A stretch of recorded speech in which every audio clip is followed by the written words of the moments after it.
여러분 안녕하세요. 진짜 가짜 TV입니다. 조선의 왕. 여러분은 이 단어를 들으면 무엇이 떠오르시나요?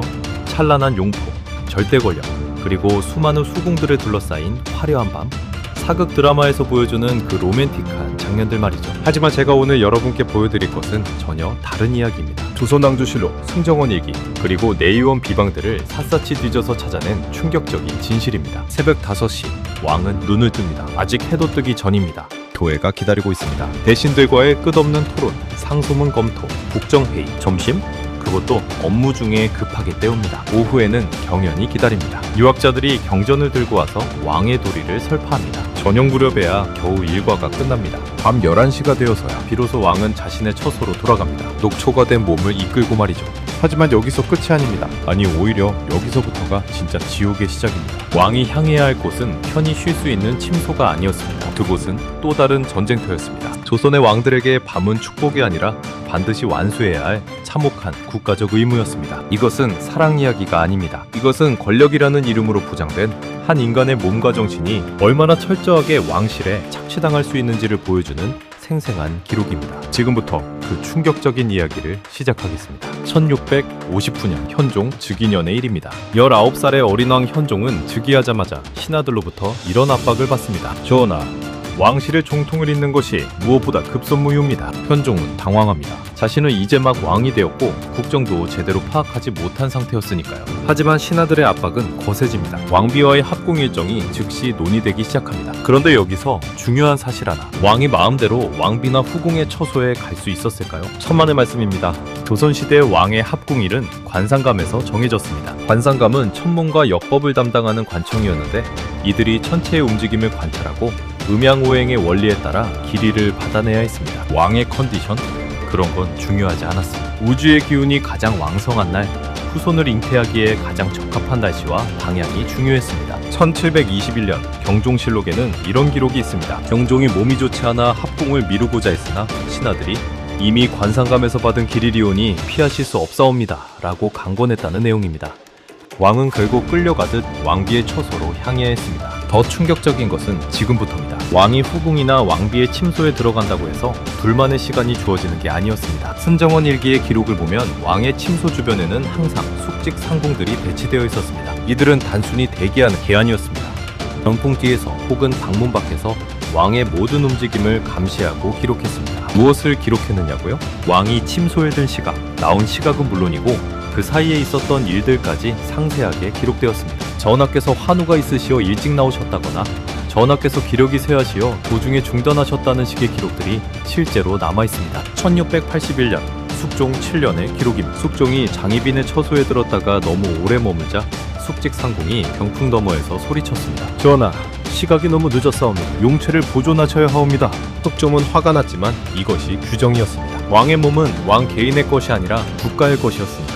왕이 과로로 쓰러지면 안 되고 왕이 지나친 방사로 기력을 잃으면 안 되었습니다. 심지어 내의원에서는 왕의 합궁 빈도를 관리하는 지침까지 만들었습니다. 동의보감에 실린 내용을 보면 20대에는 4일에 한 번, 30대에는 8일에 한 번, 40대에는 16일에 한 번, 50대에는 20일에 한 번이 적당하다는 구체적인 수치까지 제시되어 있습니다. 그러니까 왕이 자신의 욕망대로 행동할 수 있는 게 아니라 의료진과 신하들이 정해준 스케줄에 따라 움직여야 했던 겁니다. 1720년 경종 즉위 초의 일입니다. 경종은 원래 몸이 약했습니다. 어릴 때부터 지병이 있었고 체력도 좋지 않았습니다. 하지만 왕위에 오르자마자 신하들은 후사 문제를 들고 나왔습니다. 전하, 원자를 들이셔야 하옵니다. 경종은 고민에 빠집니다. 자신의 몸 상태를 누구보다 잘 알고 있었으니까요. 하지만 신하들의 압박은 날이 갈수록 거세집니다. 결국 경종은 합궁을 시작하지만 얼마 지나지 않아 건강이 급격히 악화됩니다. 내의원의 기록을 보면 경종이 몸이 천근만근이고 기운이 없다고 호소했다는 내용이 반복적으로 나옵니다. 그럼에도 합궁 일정은 계속되었습니다. 왕의 고통보다 왕실에 대를 잇는 것이 더 중요했으니까요. 이것이 사랑일까요?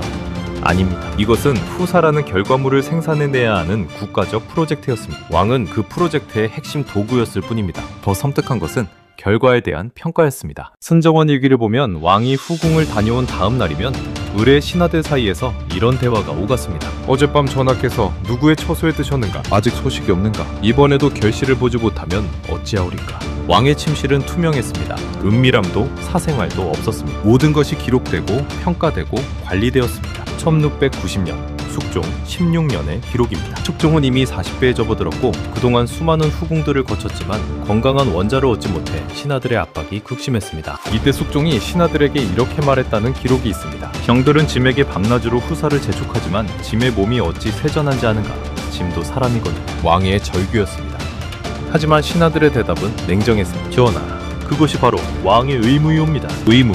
그렇습니다. 사랑이 아니라 의무였습니다. 기쁨이 아니라 책임이었습니다. 왕은 자신의 몸으로 왕조의 존속을 증명해야 했습니다. 1800년 정조 24. 정조는 조선의 왕 중에서도 특히 학문을 사랑하고 개혁을 추진했던 군주였습니다. 하지만 그 역시 이 굴레에서 벗어날 수 없었습니다. 정조는 늦은 밤까지 책을 읽고 정책을 구상하는 것을 좋아했습니다. 하지만 내의원에서는 전하께서 밤을 너무 새우시면 용체에 해롭다며 수면 시간을 관리했고 동시에 후궁들과의 합공 일정을 지키셔야 한다며 압박했습니다. 정조는 한 번은 이렇게 토로했다고 합니다. 짐은 낮에는 신하들의 왕이고 밤에는 내의원의 환자인가? 맞습니다. 왕은 24시간 내내 자신의 것이 아니었습니다. 낮에는 국가의 것이었고 밤에는 왕실의 대를 잇기 위한 도구였습니다. 이렇게 끊임없는 압박 속에서 왕들은 어떻게 버텼을까요? 답은 내의원의 비밀 처방전에 있습니다. 조선시대 내의원은 단순히 왕의 병을 치료하는 곳이 아니었습니다.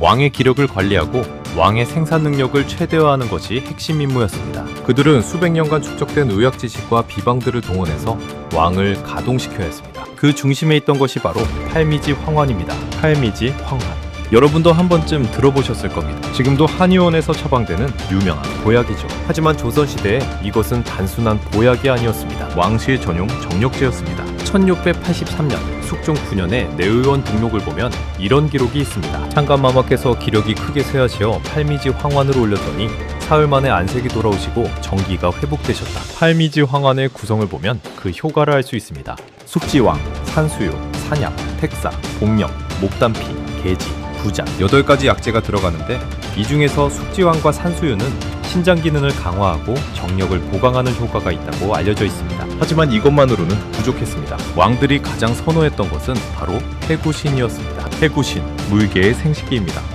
조선시대의 물개는 극히 귀한 동물이었습니다. 주로 함경도 바다나 중국에서 들여와야 했기 때문에 일반 백성들은 구경도 할 수 없었습니다. 하지만 왕실에서는 이것을 최고의 보양제로 여겼습니다. 1726년 영조 2년의 기록입니다. 영조는 즉위 초부터 기력이 약해 고민이 많았습니다. 내의원에서는 해구신을 구해서 탕으로 끓여 올렸습니다. 해구신 한 쌍을 넣고 녹용, 인삼, 구기자를 함께 넣어 푹 고아 올리니 전하께서 드신 후 기운이 크게 나셨다. 영조는 이후 해구신탕을 정기적으로 복용했고 83세까지 장수하며 조선 왕 중 가장 오래 산 기록을 세웁니다. 물론 해구신만의 효과는 아니었겠지만 영조 자신이 이 약을 신뢰했던 것은 분명합니다. 그 다음으로 유명했던 것이 백화수호와 복분자입니다. 백화수호는 지금도 정력제로 유명하죠. 조선시대 의서들을 보면 백화수호는 심기를 보하고 정열을 채운다는 표현이 반복적으로 나옵니다. 복분자 역시 남자의 정력을 돋우고 요통을 낫게 한다는 기록이 있습니다. 1776년 정조 즉위년의 일입니다. 정조는 젊은 나이에 즉위했지만 과도한 업무와 스트레스로 인해 몸이 좋지 않았습니다. 내의원에서는 매일 아침 복분자주를 올렸습니다. 복분자를 술에 담가 우려낸 것인데 정조는 이것을 마신 후 기운이 돈다며 만족해했다고 합니다. 하지만 이런 약재들에는 대가가 따랐습니다. 1729년 영조 5년 영조는 해구신과 녹용을 과도하게 복용한 후 심한 두통과 가슴 답답함을 호소합니다. 내의원에서는 약기가 과하여 화가 치솟은 것이라고 진단했습니다. 보양제를 너무 많이 먹으면 오히려 몸에 열이 쌓여 부작용이 생긴다는 것이죠. 더 심각한 것은 정신적 스트레스였습니다. 1800년 정조 24. 정조는 죽기 직전까지도 후사 문제로 고민했습니다. 왕세자인 순조가 있었지만 신하들은 더 많은 왕자가 필요하다고 압박했습니다. 정조는 매일 밤 보양제를 복용하면서도 짐의 몸은 이미 쇠했다며 괴로워했습니다. 정조의 마지막 유언 중에 이런 내용이 있습니다. 짐은 평생 왕으로서 의무를 다하려 했으나 몸이 따라주지 않았다. 정조가 49세에 급서한 것은 공식적으로는 종기 때문이라고 되어 있지만 많은 학자들은 과로와 스트레스 그리고 과도한 약물 복용이 원인이었을 것으로 추정합니다. 실제로 조선 왕들의 평균 수명을 계산해보면 충격적입니다. 조선 27명의 왕 중에서 60세 이상 산 왕은 고작 5명입니다. 나머지는 대부분 40대에서 50대 사이에 사망했습니다. 이는 당시 양반계층의 평균 수면보다도 낮은 수치입니다. 왕은 최고의 음식을 먹고 최고의 의료진의 보살핌을 받았습니다. 그런데도 수명이 짧았던 이유는 무엇일까요? 첫째, 끊임없는 정치적 스트레스. 둘째, 살인적인 업무 강도. 그리고 셋째, 바로 이 밤의 의무와 그것을 수행하기 위한 약물 남용이었습니다. 1834년 순조 34년 순조는 45세의 나이에 갑자기 세상을 떠납니다. 승정원 일기의 기록을 보면 순조는 마지막 몇 년간 극심한 불면증과 소화불량에 시달렸습니다. 내의원에서는 매일같이 보약을 올렸지만 효과가 없었습니다. 순조의 시이였던 이경화는 나중에 이렇게 회고했습니다. 상감마마께서는 낮에는 정사에 시달리시고 밤에는 후궁들과의 의무에 시달리셨습니다. 신이 보기에 약으로는 어찌할 수 없는 지경이었습니다. 약으로 어찌할 수 없는 지경. 이것이 조선왕들의 현실이었습니다. 1863년 철종 14년 철종은 33세의 젊은 나이에 사망합니다. 철종은 원래 강화도에서 농사를 짓던 평범한 사람이었다가 갑자기 왕위에 올랐습니다. 왕실 교육도 받지 못했고 왕의 삶에 대한 준비도 전혀 없었습니다. 즉위 후 안동 김씨 세도가들의 압박 속에서 철종은 말 그대로 꼭두각시였습니다. 낮에는 신하들의 지시를 따라야 했고 밤에는 후사를 닿으라는 압박에 시달렸습니다. 철종의 내의원 기록을 보면 가슴이 아픕니다. 상감마마께서 자주 눈물을 흘리시고 식음을 전폐하십니다. 상감마마께서 밤에 악몽을 꾸시고 소리를 지르십니다. 상감마마께서 약을 드시기를 거부하십니다. 철종은 우울증에 시달렸던 것으로 보입니다. 그리고 그 우울증의 원인 중 하나가 바로 이 끝없는 의무였습니다. 철종은 죽기 직전 이런 말을 남겼다고 합니다. 짐은 평생 한 번도 짐의 삶을 살아본 적이 없다. 왕으로 태어나거나 왕이 되었다는 것, 그것은 축복이 아니라 저주였습니다. 그렇다면 후궁들의 입장은 어땠을까요? 많은 사람들이 후궁을 부러워합니다. 왕의 총애를 받고 화려한 삶을 산다고 생각하죠. 하지만 실상은 전혀 달랐습니다. 후궁들에게 궁궐은 전쟁터였습니다. 그들이 싸워야 할 것은 오직 하나, 왕의 아이를 잉태하는 것이었습니다. 1680년 숙종 6년 장희빈이 처음 왕의 눈에 띈 것은 그녀의 미모 때문이 아니었습니다. 승정원 일기의 기록을 보면 장희빈의 어머니가 궁에 들어올 때 온갖 비방과 부적을 숨겨보냈다는 내용이 있습니다. 무엇을 위한 비방이었을까요? 왕의 사랑을 받기 위한 것? 아닙니다. 아이를 임신하기 위한 것이었습니다. 조선시대 후궁들 사이에서는 온갖 민간요법이 유행했습니다. 자궁을 따뜻하게 하기 위해 쑥을 태워 훈증하는 법, 특정한 방향을 보고 자는 법, 왕과의 합궁 전에 특별한 음식을 먹는 법, 심지어 속옷에 특정한 글씨를 수놓거나 부적을 넣는 경우도 있었습니다. 숙종 12년 장희빈이 원자를 임신했다는 소식이 전해지자 궁궐안이 발칵 뒤집어집니다. 왜냐하면 당시 중전인 인현왕후가 아직 아들을 낳지 못한 상황이었기 때문입니다. 장희빈의 임신은 단순한 개인의 행운이 아니었습니다. 그것은 권력 구도를 완전히 바꿀 수 있는 폭탄이었습니다. 내의원에서는 즉시 장희빈의 태교 관리에 들어갑니다. 매일 의관이 배치되고 식사 메뉴가 관리되고 심지어 어떤 생각을 하고 어떤 책을 읽어야 하는지까지 지시가 내려집니다. 장희빈은 이때부터 사실상 감금 상태였습니다. 자유롭게 돌아다닐 수도 없고 아무나 만날 수도 없었습니다. 모든 것이 뱃속 아이를 위해 통제되었습니다. 1688년 장희빈이 드디어 원자를 낳습니다. 훗날의 경종입니다. 이때부터 장희빈의 삶은 급격히 달라집니다. 단순한 후궁에서 원자의 어머니가 되었고 결국 중전의 자리까지 오르게 됩니다. 하지만 아이를 낳지 못한 후궁들의 운명은 어땠을까요? 1702년 숙종 28년 숙종의 후궁 중 수건 최씨라는 여인이 있었습니다. 그녀는 10년 넘게 궁궐에 있었지만 한 번도 임신하지 못했습니다. 결국 그녀는 궁궐 한 구석의 작은 처소로 쫓겨나 쓸쓸히 늙어갔습니다. 승정원 일기에는 이런 기록이 있습니다. 수건 최씨가 병들어 누워있으나 아무도 돌보는 이가 없다. 임신하지 못한 후궁은 언제든 잊혀질 수 있는 존재였습니다. 왕의 관심도 국민들의 예우도 사라졌습니다. 더 비극적인 것은 임신했지만 아들을 낳지 못한 경우였습니다. 1718년 숙종 44년 후궁 영빈 김씨가 딸을 낳습니다. 궁궐 안의 분위기는 싸늘했습니다. 왕자를 기대했던 신하들은 실망을 감추지 않았고 영빈 김씨 역시 깊은 좌절감에 빠졌습니다. 조선시대의 공주와 왕자는 하늘과 땅 차이였습니다. 왕자를 낳은 후궁은 빈으로 승격될 수 있었지만 공주만 낳은 후궁은 평생 낮은 지위에 머물러야 했습니다. 1724년 영조 즉위년 영조의 생모인 숙빈 최씨는 영조가 왕이 되기 전까지 궁궐에서 매우 낮은 대우를 받았습니다. 왜냐하면 그녀는 천비 출신이었고 게다가 아들을 낳았지만 그 아들이 왕위에 승과는 거리가 먼 존재였기 때문입니다. 영조가 즉위한 후에야 숙빈 최씨는 뒤늦게 예우를 받기 시작했지만 그녀는 이미 늙고 병들어 있었습니다. 영조는 어머니를 위해 해경궁이라는 궁궐을 내렸지만 숙빈 최씨는 얼마 지나지 않아 세상을 떠났습니다. 영조는 어머니의 장례식에서 통곡했다고 합니다. 어마마마께서는 평생 천대받으시며 사셨습니다. 짐이 왕이 되어서야 효도하려 했으나 이미 늦었습니다. 후궁의 삶은 도박이었습니다. 왕의 아이를 임신하느냐 못하느냐, 그 아이가 아들이냐 딸이냐, 그 아들이 왕위를 잇느냐 못 잇느냐에 따라 천국과 지옥이 갈렸습니다. 1800년대 순조 시대의 기록을 보면 궁녀들 사이에서 은밀하게 유통되는 임신 비법들이 있었다고 합니다. 어떤 것은 특정한 약초를 다려 먹는 것이었고 어떤 것은 무속신앙과 결합된 주술적인 방법이었습니다. 심지어 서로 비법을 공유하지 않고 숨기는 경우도 많았습니다. 왜냐하면 후궁들은 동료가 아니라 경쟁자였으니까요. 1834년 순조의 후궁 수계 박씨가 아들을 잉태했다는 소문이 돌았습니다. 하지만 그것은 사실이 아니었습니다. 수계 박씨는 왕의 관심을 끌기 위해 거짓으로 임신을 가장했던 것입니다. 결국 진실이 밝혀지고 수기 박씨는 패출되었습니다. 그녀는 궁궐 밖으로 쫓겨나 비참한 말년을 보냈습니다. 임신은 축복이 아니라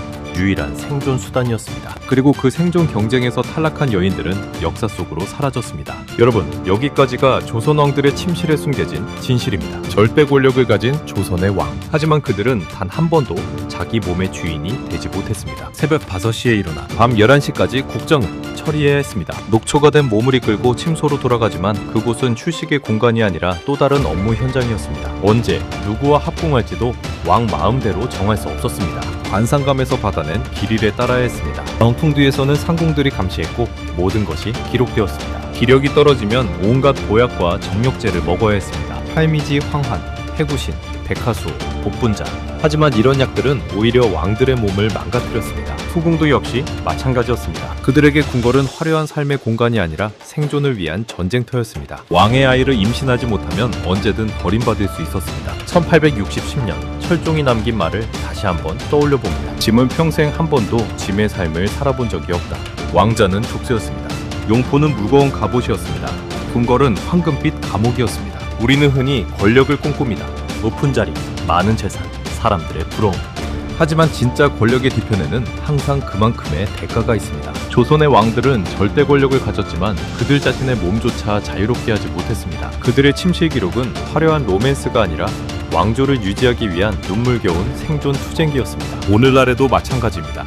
높은 자리에 오른 사람들은 겉으로는 화려해 보이지만 그 이면에는 우리가 모르는 고통과 희생이 있습니다. 여러분이 꿈꾸는 왕의 삶, 그래도 부러우신가요? 오늘 이야기가 여러분께 권력과 의무, 그리고 인간의 존엄성에 대해 다시 생각해보는 계기가 되었으면 합니다. 여기까지 진짜가짜TV였습니다. 구독과 좋아요, 알림 설정 부탁드립니다. 다음에 더 흥미로운 역사의 이면으로 찾아뵙겠습니다. 감사합니다.